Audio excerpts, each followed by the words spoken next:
आज हम टॉपिक देख रहे हैं फैक्चुअल डिस्क्रिप्शन। फैक्चुअल डिस्क्रिप्शन में आज एक बोर्ड एग्जाम के अकॉर्डिंग एक इम्पोर्टेंट जो एग्जाम्पल है वो हम देखने जा रहे हैं। बोर्ड एग्जाम में जो फैक्चुअल डिस्क्रिप्शन आ सकता है, ठीक है, इंपॉर्टेंट टॉपिक हम देख रहे हैं, उसी का एग्जाम्पल मैंने यहाँ लिया है और वो है ग्लोबल वार्मिंग। तो ग्लोबल वार्मिंग जो है आपका एक चैप्टर भी है जो आपको पढ़ने को मिलेगा, the journey to the end of the earth. उसमें सारा ग्लोबल वार्मिंग के बारे में ही वो चैप्टर दिया हुआ है। तो हम यहाँ देखने जा रहे हैं टॉपिक ग्लोबल वार्मिंग। तो फैक्चुअल डिस्क्रिप्शन में आपको कुछ नहीं करना होता, सीधा सीधा आपको टॉपिक लिखना होता है। टॉपिक के बाद आप जो लगाने के बाद टाइटल लिख देने के बाद हेडिंग लिख देने के बाद आपको एक सिंगल लाइन का स्पेस रखना है फैक्चुअल डिस्क्रिप्शन में और कुछ भी नहीं करना है। सीधा आपने टॉपिक लिखा, टॉपिक के बाद एक लाइन का स्पेस दीजिए, टॉपिक को अंडरलाइन कर दीजिए और फिर उसके बाद लिखना स्टार्ट कर देंगे। टू द पॉइंट लिखना है, ठीक है, इधर उधर की बातें नहीं लिख करके सीधा टू द पॉइंट लिखेंगे। तो पहले ग्लोबल वार्मिंग को समझाना है कि ग्लोबल वार्मिंग है क्या चीज।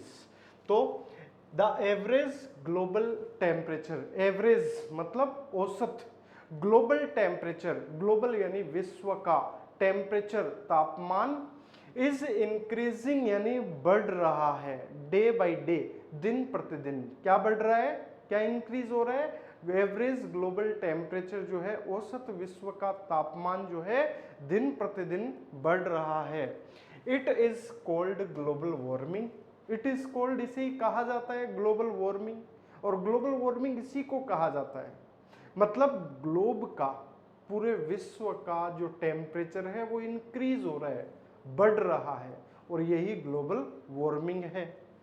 इट हैज बिकम, ये बन चुका है, ए बर्निंग इशू, एक ज्वलंत मुद्दा बन चुका है, ये बर्निंग इशू बन चुका है ऑन द इंटरनेशनल प्लेटफॉर्म, अंतर्राष्ट्रीय प्लेटफॉर्म पर, अंतर्राष्ट्रीय मंच पर ये एक ज्वलंत मुद्दा बन चुका है। सारे देश इसकी बातें करते हैं, global warming, how to stop it, इसको कैसे रोका जाए, इसके बारे में परिचर्चा चलती रहती है लोगों के बीच में, बड़े बड़े देशों के बीच में। इट हैपन्स, ये होता है, अब ये होता कब है ग्लोबल वार्मिंग? तो इट हैपन्स, ये होता है व्हेन द टेम्परेचर, जब टेम्परेचर यानी तापमान ऑफ द अर्थ, धरती का, इंक्रीजेज यानी बढ़ जाता है। ये कब होता है? जब धरती का तापमान, धरती का टेम्परेचर है वो बढ़ जाता है स्विफ्टली यानी तेजी से, जब धरती का तापमान तेजी से बढ़ जाता है, टू ए हायर डिग्री, एक उच्च डिग्री तक धरती का तापमान तेजी से बढ़ जाता है। द मेजर रीजन, मुख्य कारण जो है, बिहाइंड दिस, इसके पीछे, इज है, इसके पीछे जो मुख्य कारण है वो क्या क्या है देखिए। ग्रीन हाउस गैसेज, इसके पीछे जो मुख्य कारण है वो क्या है? ग्रीन हाउस गैसेज हैं। ग्रीन हाउस गैसेस कौन कौन सी होती है? लाइक मेथेन है, मीथेन ग्रीन हाउस गैसेस हैं, कार्बन डाइऑक्साइड है, नाइट्रस ऑक्साइड है, एटसेट्रा, ये सारी ग्रीन हाउस गैसेज हैं, पॉइजनस गैसेज हैं ये। तो इनके ज़्यादा होने से टेम्परेचर बढ़ता है। द कॉन्टिन्यूस बर्निंग, लगातार जो बर्निंग है, जलाना है, और फॉसिल फ्यूल्स, फॉसिल क्या होता है? जीवाश्म, और फ्यूल होते हैं ईंधन, जीवाश्म ईंधन, फॉसिल फ्यूल्स किसको कहते हैं? फॉसिल फ्यूल्स जैसे हजारों सालों पहले, लाखों सालों पहले जो धरती में उथल पुथल हुई थी, तो उथल पुथल होने के बाद जो पेड़ पौधे हैं वो धरती के नीचे दब चुके थे और फिर उनके कोयला, धरती की गर्मी से कोयला उनका बन गया था, पेट्रोल डीजल बन गया था। तो ये पेट्रोल है, डीजल है या फिर कोल है, ये सब क्या हैं? ये फॉसिल फ्यूल्स हैं। तो लगातार हम फॉसिल फ्यूल्स को बर्न कर रहे हैं, जला रहे हैं, इससे क्या होता है? हैज क्रिएटेड यानी क्रिएट कर दिया है, पैदा कर दिया है, लगातार फॉसिल फ्यूल्स के बर्निंग ने पैदा कर दिया है ए ब्लैंकेट, एक ब्लैंकेट मतलब लेयर, परत, एक लेयर बना दी है, परत बना दी है ऑफ कार्बन डाइऑक्साइड की। लगातार फॉसिल फ्यूल्स को जलाने ने क्या कर दिया है?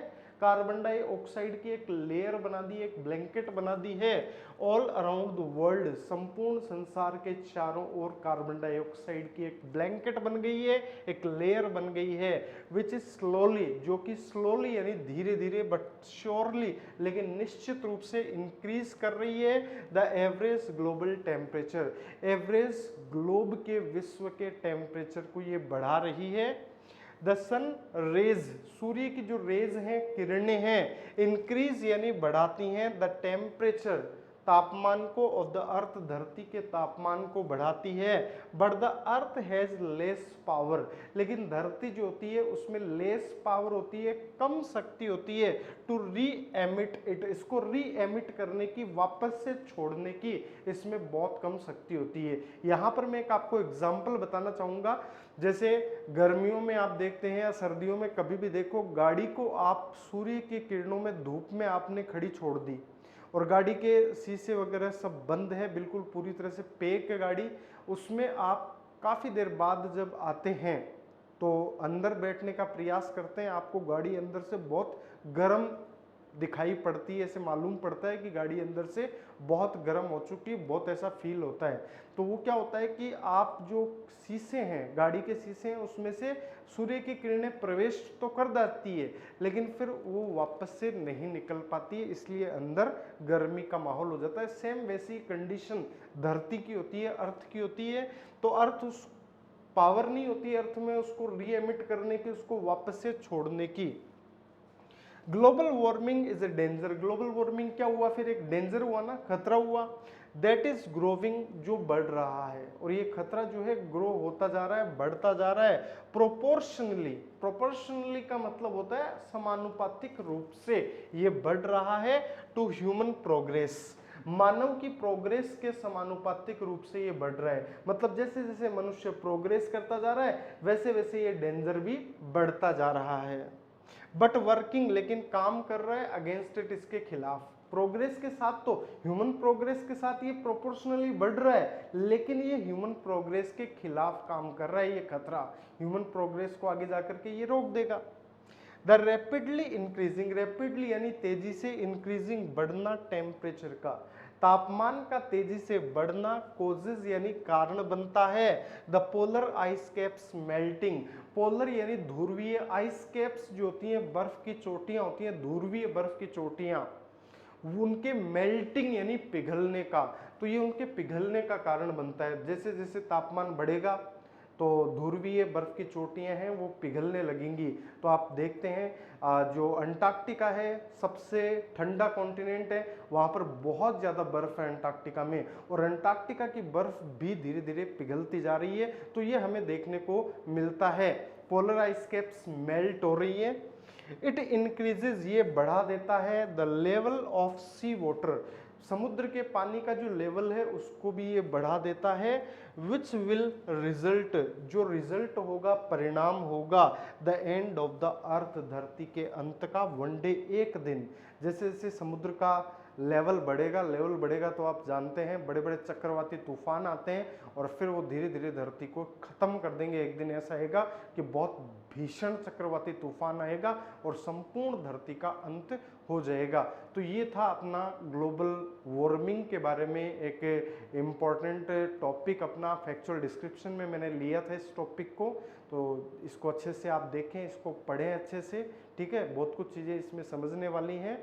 It's all from my side, nice meeting you, आस्ता रविस्ता।